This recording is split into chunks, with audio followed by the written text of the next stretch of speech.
Hello, today I'm in Subaru HV. In this video I'll show you how to enable and manage cruise control. In the beginning, take a look at the right side of the steering wheel. Right here we've got this panel. Firstly, accelerate to desired speed and next press this button. Cruise control is now enabled.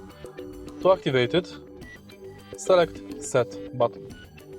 Now, push this button upwards to increase speed and downwards to decrease it. Press the button in the top left corner to increase distance from the following car and at the bottom to decrease the distance. To disable cruise control, again press this button. In the end, you can enable or disable lane assistant. If you find this video helpful, please leave like, comment, and subscribe.